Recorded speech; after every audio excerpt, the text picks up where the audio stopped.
could come in the future when fields could be scarce, because a good number of the people in the fish culture happen to be foreigners. The two activities directly addresses the most privileged policy objectives of the Gambia government, which are increase food security, increase youth employment in the productive sectors. Let me extend my appreciation to many ministries to cooperate for this program. That included from Ministry of Youth and Sports, Ministry of Fishery, Water Resources, Ministry of Agriculture. Now, without your cooperation, this training program not possible. The center has 14 fish ponds with different functions. The broodstock, where matured fish are allowed to mate, the nursery, where infant fish are put to grow, and the grow-out ponds, where the fish await consumption or marketing. The groundbreaking ceremony preceded. This is the laying of a foundation stone for the construction of the Medina Farmer Service Center by the Taiwan Technical Mission. The project, if completed, is expected to house all the simple farming inputs farmers need but are difficult to find in the market. I assist farmers to have access to the small tools, the small mechanizations, the small inputs that are very difficult to find in the market. Like as I was saying there, the farmers are now traveling a long distance to buy fertilizer, traveling a long distance to find these tools, traveling a long distance, and that long distance travel, it costs money. The fourth project visited was the Rice Seed Production Demonstration Center. Printed on this board is the objective of the center. The Taiwan Technical Mission is with the conviction that the objective of the center, if achieved, high-quality rice seeds would be made available to Gambian farmers, meeting the rice seed demand of more than 30,000 hectares. Over 10 varieties of rice are grown in this demonstration center. The size is 8.5 hectares of tidal irrigation field and 1.4 hectares of pumping irrigation field. In the future, the center is expected to determine which rice variety is suitable for farmer consumption and cultivation in the Gambia. A visit to the IT center in Sapo rounded the day-long exercise. The collaborative project by the VSO with Taiwanese Embassy and NARI seeks to increase access to information technology and to build the user capacities of the agricultural extension workers and by extension the rural farmers. At present, over 30 agricultural extension workers are enjoying training relevant to their jobs. Louis Mendy, GRTS. George F. Gomez, the author of a handbook on the milestones registered in Gambian football, has briefed the local media on the literary work that is set to be launched on November 23rd. GRTS Ndeku Mademba has more on that story.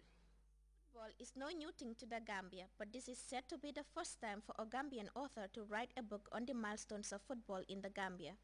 This development, according to the author George Gomez, got its inspiration he derived from the number of students and journalists who have been approaching and making inquiries on the history of Gambian football.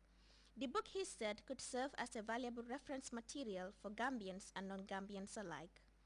George Gomez also told reporters that prospective players and the citizenry can learn from his work who our best players were, in addition to the challenges and opportunities in our football. Who started Supernoveta? These are the issues that we are talking about.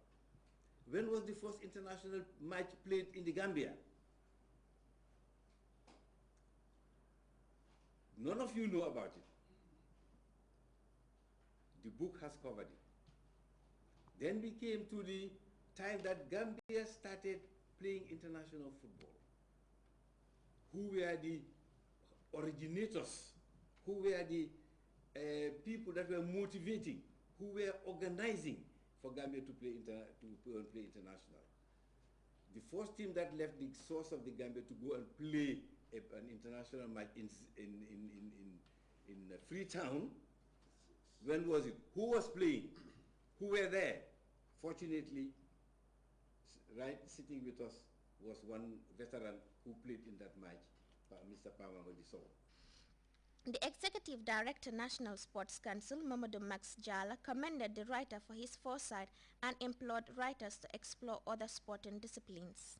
In all the sporting disciplines, in wrestling in particular, people have to write books because this book that Mr. Gomez have written can go a long way in educating and informing the entire Gambian people and the whole world at large, because we live in a modern technology whereby if this book can be put into the internet, the whole world can be able to read this book and know who were playing football and how football started in this country.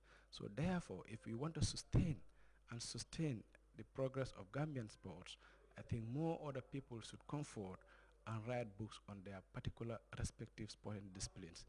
Veteran footballers like Ibu Diouf and Alaji Babasow, who graced the occasion, joined others to lavish praises on Gomez for being the first writer on the milestones of football in the Gambia.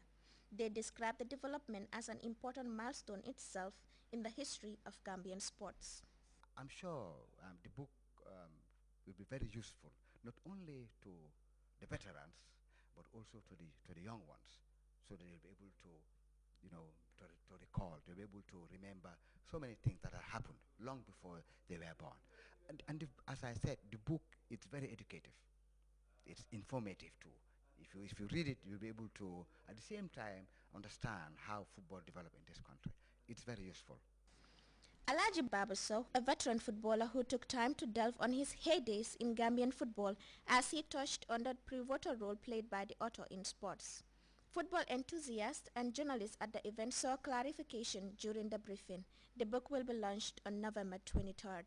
For GRTS News, I am Deko Mademba.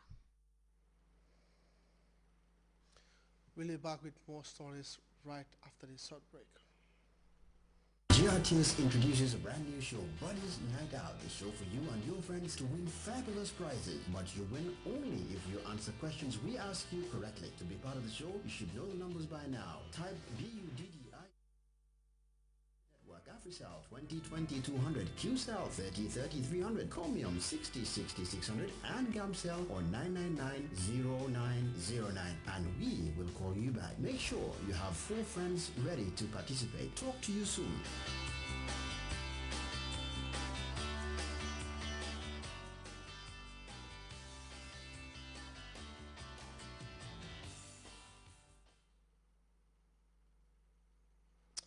Welcome back. 67 people have been rescued while 9 others died when a 6-story shopping mall collapsed in the Ghanaian capital Accra. The country's president, who is campaigning for the December 7th presidential race, has to abandon his scheduled duties to visit the site. Many people blame the collapse of the building ahead of its opening on the poor quality work. We have details in this CFI report. A 6-story shopping mall collapsed just ahead of opening time in the Ghanaian capital Accra on Wednesday, killing at least 9 people. The building had no construction permit. Some escaped death by pure luck. The manager asked me to put a sign outside because they were going to have a sale that day. Before I knew it, a pillar hit me and I fell right here. That's all I saw. Rescue workers pulled out 67 people from under the debris. One woman describes how she stayed there for a long time before being pulled to safety. We were hitting the door, that's how rescue workers got to know. So immediately they opened the hole and I used my head to pass through. The Ghanaian president, who was campaigning for the December 7 elections, cancelled all scheduled events and came to the site of the disaster. The government was quick to question the building structure. Clearly we can see from the debris that construction was poorly done. And so I'm sure that there are definitely going to be investigations after this, but the priority now is to get the lives out. But then after that, the contractor who put up the site would have questions to answer. According to first investigations, the cement used did not conform to regulations. The number of people inside has not been determined, although police said some 50 employees had already arrived when the mall collapsed. Senegalese Prime Minister Abdoul Mbaye has denied widespread accusation that former Chadian leader Hossein Habré has deposited laundered money in Senegalese banks. The former Chadian president has been in exile in Senegal for almost 20 years. We have details in the press conference by the Senegalese premier, who is a former bank director.